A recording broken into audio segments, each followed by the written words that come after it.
Kufuatia marumbano makali ambayo yamekuwa yakishuhudiwa katika kaunti ya Kisii, sasa ushauri umepeanwa kuashiria kutuliza joto lililopo la kisiasa kati ya walioko kwenye serikali kuu na ile ya kaunti.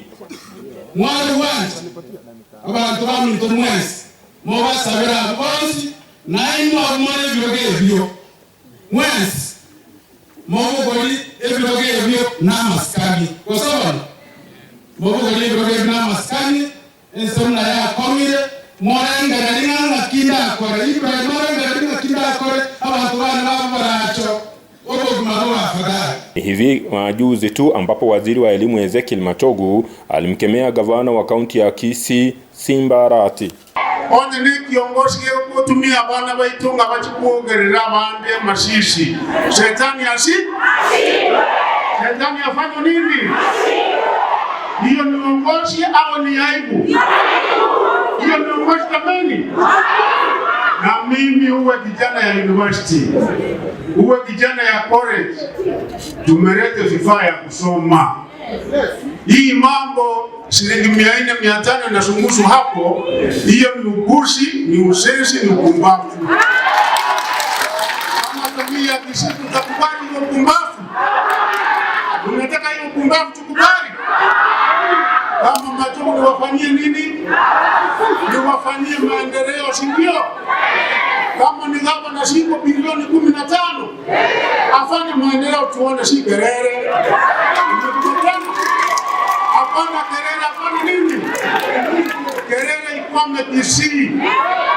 Sisi kama wazee tumeona usenzi mingi hapa. Sasa tutajitokeza na kusimamisha hiyo usenzi.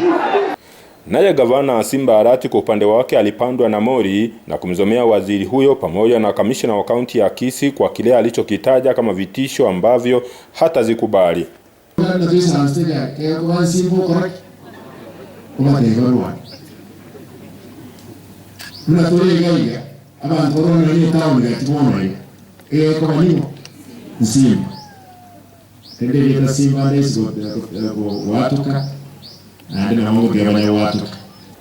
Kufuatia na hilo, sasa viongozi wamejitokeza na kutaka uwiano uwepo. James Kenani ni mwanasiasa kutoka Nyaribari Chache. Kufuatana na kutosikizana, kila mtu anafuta pande yake, so tumegawanyika.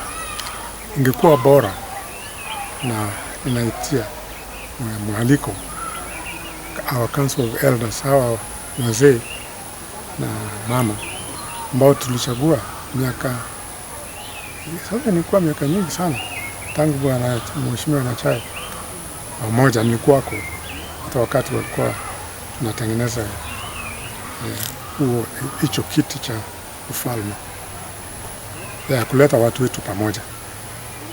Inafaa waje waite hao ambao hawasikizani sasa,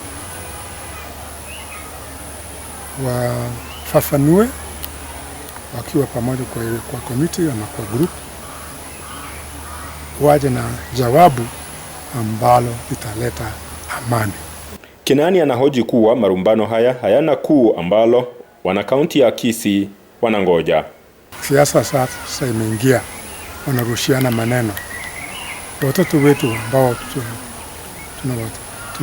tunakuwa saa hii au wakati huu wataona nini? Wameona nini? Hii ni shame kabisa.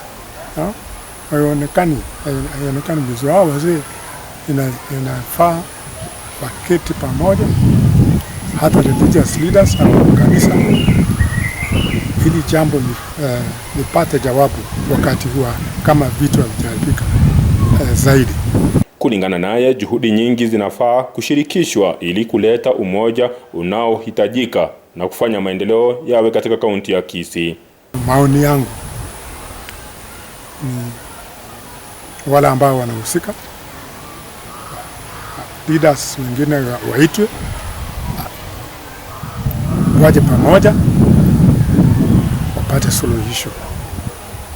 Hata hatuwezi kuwa na maendeleo kama kuna furugano kama hii ambayo inaendelea. Hawa viongozi wetu wanatufanyia kazi. Sisi ndio tumewapatia nguvu ya kufanya hiyo kazi kuambatana na constitution yetu ya Kenya yetu tukufu, lakini inaonekana hawajasikizana.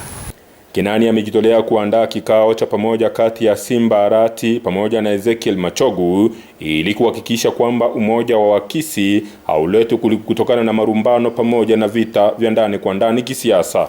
Mimi niko tayari hata kusimamia mkutano kama huo, nilete watu wetu pamoja tupate suluhisho. Na nimeshaongea mara nyingi sana juu ya kutosikizana, na ikiendelea namna hii uwaje ikawa itatulipuka na vita, pengine kufuatana nyumba gani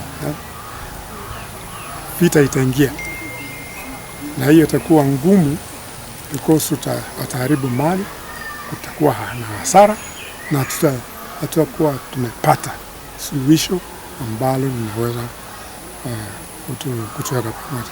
Inachongojwa kwa sasa ni kama hatua hii itafanikiwa kuleta uwiano kati ya viongozi ambao wote wajibu wao ni kuwatumikia wananchi. Nikiripotia Africa Finest TV kutoka eneo la Keumbu, kaunti ya KISII, jina langu ni Gilbert Kobe.